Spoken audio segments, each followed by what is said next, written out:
I can't recognise that there won't be additional doctor numbers when we've already talked about increasing medical school places, and we're going to talk about lifting the Tier 2 visa restrictions. The lobbying that we are doing as a profession is beginning to work, and if we give up now, what was the point in what we were doing? We need to keep going because we know that we need more doctors.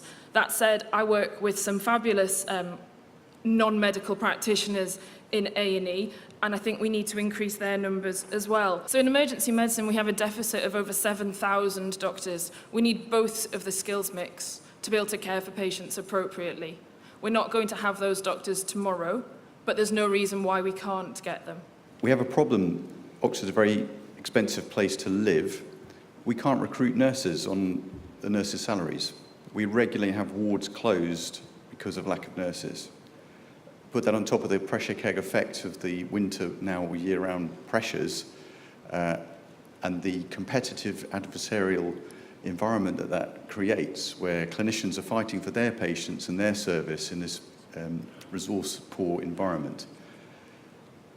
The other big cultural thing that we haven't yet mentioned is the Health and Social Care Act, which has again created an adversarial culture of competition. So primary and secondary care fighting with each other for resources again. Final point on language, which I wanted to make in the previous discussions, very brief point. We describe certainly in the hospital sector, never events, which comes from a blame culture, that term. The airline industry uses a different term. It calls bad things that happen sentinel events, something to seek out, look for, and learn from. So I think there's a complete cultural change that does need to come top down. I think an increase in the number of doctors is unlikely, but I want to explain why I think it's necessary. There are two ways you increase the number of doctors in the health service. First one is you train more medical students, which the government have announced, and there'll be 1,500 more medical students qualifying in 7 years' time than there are now. But the second way is by retaining the current workforce, and this is where there hasn't been a focus. I think the BMA needs to explain to government, which it has been doing, that it should be a priority. You have an increasing number of doctors after their second year of training post-qualification not moving into specialty training. Now, over 60% of doctors do not progress into specialty training and instead take time out for other parts of their career. Indeed, lots of them come back, but it creates a workforce pressure at that point.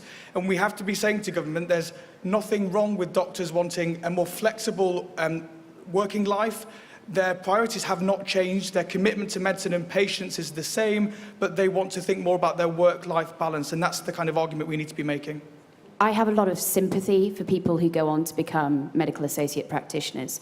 The system of applications is still somewhat ridiculous, but at the time I applied for medicine, I could get onto the medical degree course at my medical school, but I couldn't have got on to the PA course that was running alongside it because I didn't have the right qualifications. I didn't have a BSc Hons 2 to 1 or whatever.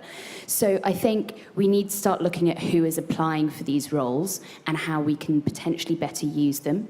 I have worked with some phenomenal PAs, and I think they do have quite a specifically useful role in many ways, that we move around a lot in training. Some of us are moving jobs every 4 months and learning how to work in a new department every 4 months.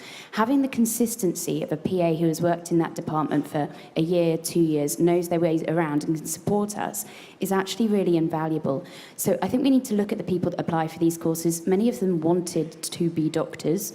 Many of them didn't, and that's fine too. But we need to look at the applications for both programmes a bit more sensibly. And we do need to say, yes, they need formal regulation, but that doesn't mean that they don't have a really valuable role within the workforce.